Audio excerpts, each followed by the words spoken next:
Welcome to AML Conversations, the Solution Series.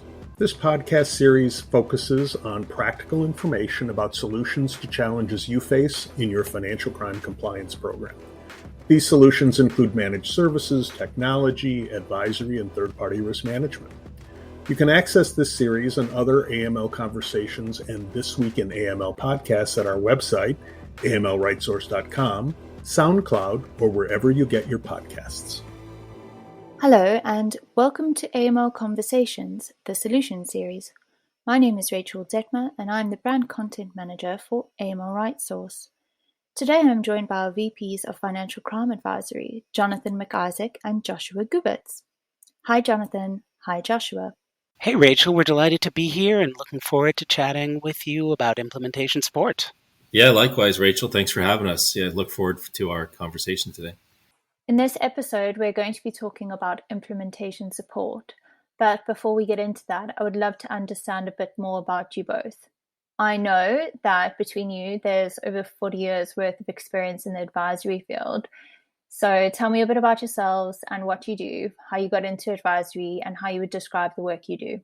Sure, I'll take that first, Rachel. And again, thanks for having us. And just a little background. I live in the New York metro area. I've been working with financial institutions for over 18 years. And really, when I first started in banking, I was helping design enterprise risk management, DRMBC software for a lot of our clients. And we supported that software with those clients and made a great impact for a lot of community and regional banks. And really, that led into the early 2000s and kind of up to around 2012 when a lot of the model risk management guidelines came out, FRB SR 11.7, OCC 11-12, and really at that time we converted a lot of our platforms and technology to really focus on some of the implementations and model risk management and validation work that came out of that guidance. From the FRB and OCC, and kind of launched the company a little bit, which was great. And again, 2017, FDIC adopted the regulatory model risk management guidance as well, and that kind of supercharged the company as well. And so we really built a great clientele in the New York metropolitan area, and eventually the company sold to AML RightSource, and that was in December of 2020, and now we're part of a great company and really building out the practice on a global scale. So it's been a great 18 years and looking forward to the next 18, I guess, as we continue to build this out. Thanks, John. And yeah, a lot of similarities, I think, between our backgrounds. So I actually started out in management consulting in 1999 was my first project, so 24 years ago. And I was always very fascinated by data and what data could tell us about the decisions we're making and how well we're performing. I didn't start out in the anti-money laundering world. In fact, until about 10, 11 years ago, I don't know if I knew exactly what anti-money laundering was. But then a friend I had worked with years before called and said, hey, I just started working on this very exciting project doing AML stuff, and I think you'd be a great fit because of my data background. So I went and I joined him on that team, which was doing some very exciting AML work, and that was really my introduction to the anti-money laundering world.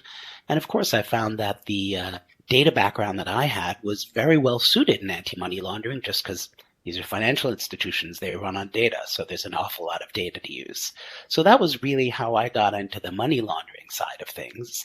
And in terms of how I try to describe to people what it is that we do, when people ask, I tell them our job is really to help banks stop the bad guys from using the banks to launder their dirty money. So a lot of people have seen Ozarks. We're kind of trying to stop the people that are doing the things they're doing on the TV show Ozarks. But the basic idea is, hey, we're here to help banks make sure that the bad guys, whether that's local criminals or large international organized crime, aren't using the banks to launder their dirty money. And that's really the bottom line of what we do. That was great. Thank you. I always find it super interesting and love learning about people's different backgrounds, so thank you for that. Right, so implementation support. What exactly is implementation support? And secondly, why would someone need this support? Sure. I'll take that one first, and then I'll hand it off to John. There are a couple of really important things that we do. So implementation support really, I think, has a sort of ecosystem of three big players. Imagine a financial institution, and they have decided that they need to either replace the money laundering software that they have or put in new money laundering software if they didn't have any in the first place. So that's the first player, the financial institution. The second player is the actual software maker, the software vendor, the people that make the anti-money laundering software that the financial institution or the bank is going to use. That's the second player.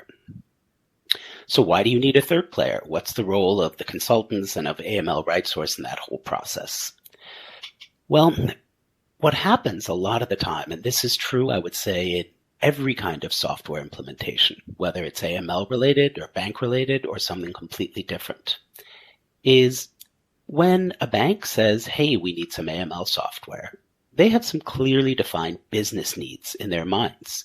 And they're thinking of it from a business needs perspective, like, hey, we need to please the regulator, or gee, we don't think our controls are tight enough. But there are specific business reasons why they are doing what they're doing. Software vendors tend to think of things from a very technical perspective. After all, they make and develop software. And so a lot of the time what happens is the financial institution, the bank, and the software vendors are speaking just completely different languages.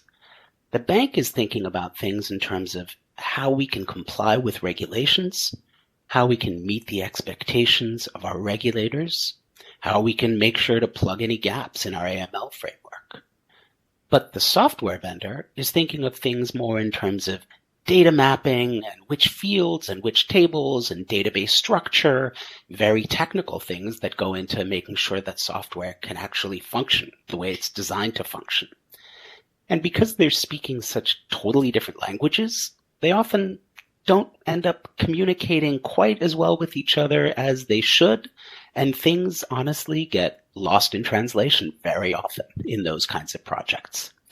So AML RightSource serves this critical role that's essentially what I call the connective tissue, connecting the bank on the one side and the software vendor on the other side, and helping them interpret each other's language, helping to make sure that the software vendor understands the business needs that the bank is expressing, and that the bank understands the technical details of what the software vendor is saying to make sure that the software works properly. And if those two groups aren't speaking to each other and communicating properly, then you get a lot of things falling through the cracks.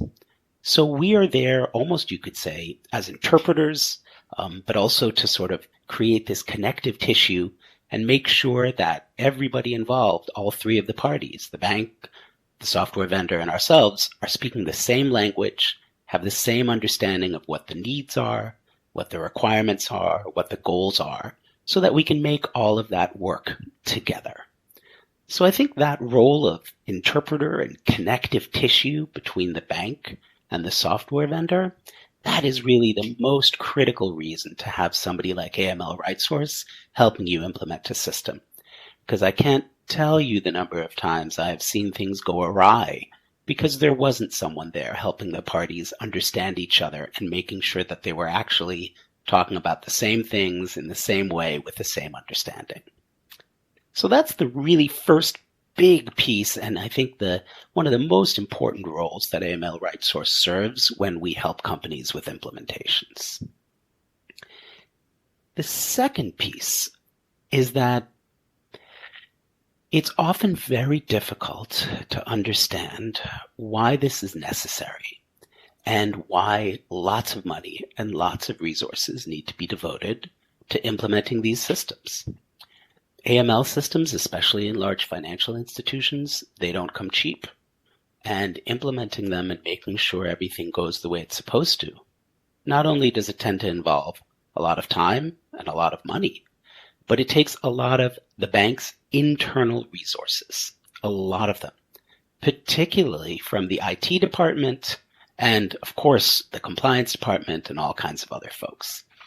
And it's very difficult often for higher-ups in financial institutions to understand exactly why this is necessary, why we should devote our IT resources to working on this project instead of the 17 other projects they should be working on that are actually money generating. Because after all, at the end of the day, it's a bank, right? Their business is to generate returns and make profits. So we're asking them essentially to say, hey, take a huge piece of your IT resources for the next 6 months, and instead of dedicating them to your usual money generating activities, dedicate them to this other thing which actually doesn't generate profits. And it's often very hard for folks to understand why they need to do that and why that makes sense, and why it not only makes sense, but why it's essential in the long run. So the second big part of our job, of AMLRS's job, when we help clients with implementations, is to make sure that all of the stakeholders involved, and this often especially means the senior folks running the IT department, as well as the board of directors and some of the other senior management team, understand why it's so critical to devote time, money, and lots of internal resources to making sure that a project like this succeeds. And the answer is fairly simple. It's a regulatory requirement. There's no way around it. And the consequences and the price of failing to do this properly, of failing to implement the system properly and making sure that it's working the way it's supposed to, can be really very severe and very unfortunate. So the second big part of our job is what I call demystifying, or helping to really make it clear to people what all of this AML software implementation is about and why it really matters to the bank in the big picture, what it means for them in the long run, how it actually will affect their bottom line, how it affects their whole ability to operate, and sort of explaining this to the senior stakeholders and making sure that they're bought in. That's another really important function that we serve. Now, there's a whole huge third component I haven't even touched on yet, and John is going to tell us some more about that.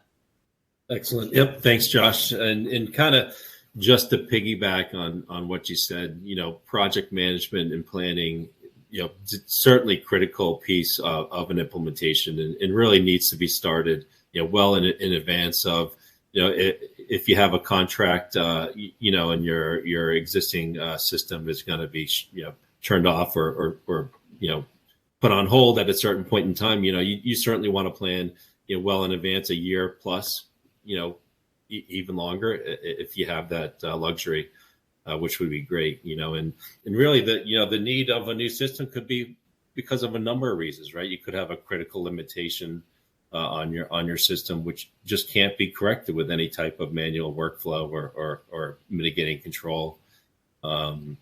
Or maybe the workflow of the system is just not efficient. Maybe it's not effective in working the way that your requirements, really defined. And so, really moving into that planning stage and identifying a new vendor, and having those business requirements on what features, what functionality you're looking for. If you have a current limitation, does that new system, is that limitation within the new system? How is that new platform mitigating that limitation that you have with your existing system? So really just, a lot of that planning, you want to make sure that the new platform covers or mitigates any limitations, and really, managing and documenting any expectations of that new system in the planning stage is very important. And again, as I know Josh mentioned, timing, especially with conversion, making sure there's ample time to select, implement the new system. Lots of moving parts with an implementation, and really, making sure you have the right stakeholders involved early on. The IT folks, the compliant folks, senior management, model risk management team, and really making sure there's transparency. And getting them involved early on so they understand the needs, the requirements, and which really all helps you build out that, a project plan, helps you build out schedules, identify key milestones, that you're looking to accomplish things by. It's certainly important to, especially when you're kicking off an engagement, to have that project plan in place with those timelines. All parties have agreed with the timelines. It's well defined. Any assumptions that have been identified are clearly documented. Key tasks, milestones, responsible parties. Really, just to make sure you have that upfront planning organization before you get into a large engagement. And then implementation could take 3 months, 6 months, 12 months. We've seen some certainly long implementations, and you have to be well organized. You need to have great communication, well documented through all aspects of the implementation, and really, tracking issues. Any remediation of those issues, you want to track to resolution as you're going through that implementation process. If there is a limitation, and there's really no systematically way to fix it within the platform, then you'll have to create a manual control or some type of mitigating control around that, to help mitigate any type of risk or impact that limitation would pose. So again, just really that planning stage is certainly important. Having that good communication, tracking decision points, tracking items, tracking any type of critical limitation. It's really important to have a successful implementation. I think without good project management and planning, things could certainly slip through the cracks, right? And if there's an issue that slips through the cracks, and after you go live, in 6 months, 12 months down the road, that issue could come back and really, could bite you in the behind a little bit and get you in trouble. So certainly want to make sure that, tracking everything, good project planning, good management of the platform, ensuring transparency to all parties that are involved, and really just getting approvals and commitment from those parties as well. Certainly important with an implementation. So in summary, implementation support helps to provide the key missing link between business and vendor, and ultimately ensures that there's a compliant implementation. My next question then is, what are the benefits of having AML RightSource as an implementation support partner, and what sets us apart from our competitors? Sure. And, I'd like to build on John's answer to answer that question. When I try to explain the idea of project management to people, I often use home building as an analogy. Imagine if you were going to build a new house from scratch. There are so many things that go into building a new house. You need folks to lay the foundation. Before that, you need folks to do the excavating so the foundation can be laid. Then you need framing people, and you need wall hanging people, and you need window people and tile people and bathroom people and plumbers and electricians. Coordinating all of that is an enormous, enormous task. And if you don't coordinate that well, then your foundation's going to be done, but your framers aren't going to be ready. So you're going to have to wait 3 months for the framers to come there. And then the framers will be done, but the window people won't be ready, and that'll take another 3 months. And so your one house that was going to take a year to build suddenly now is going to take 3 years to build. So how do you get around that? You have a general contractor. That's what contractors do. That's what GCs do. They're the people who understand what has to happen first and second and next and how long each piece takes, and coordinate all those activities. Well, that's exactly the role we're serving on these implementation projects. We are like the general contractor. And this gets into why AML RightSource is different and what is really the special advantage and value add that we bring. Imagine you're building that house. If you had a general contractor who had never built a house before, that probably wouldn't go all that well, because he wouldn't really understand how long things take and exactly which order things have to be done in and how far in advance the windows have to be ordered and all of those different pieces. AML RightSource has done hundreds of implementations over the years. And because we have done hundreds of implementations over the years, whatever system it is, whatever situation it is, whatever problem it is that comes up, chances are we've seen it not once before, but 5 times before, 10 times before, or even 50 times before.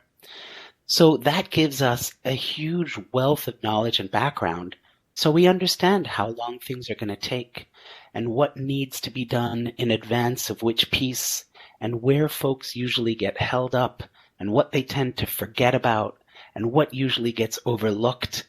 And because we've experienced all of that so many times, we can plan for it in advance.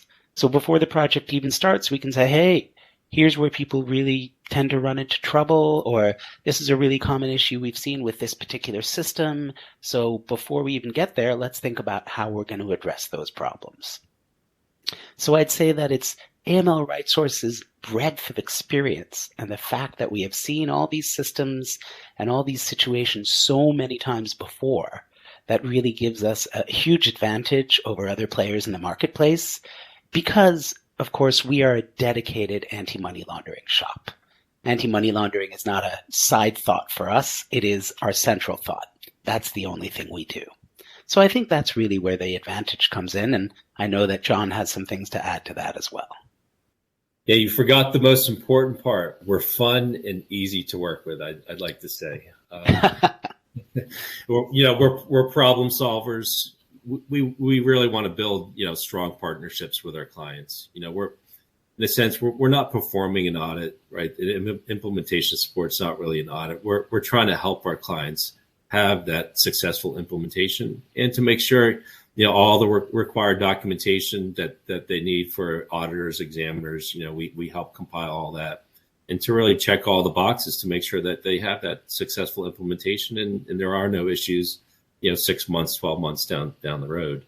And really it's, you kind of to piggyback on the team, we do have a great diverse team.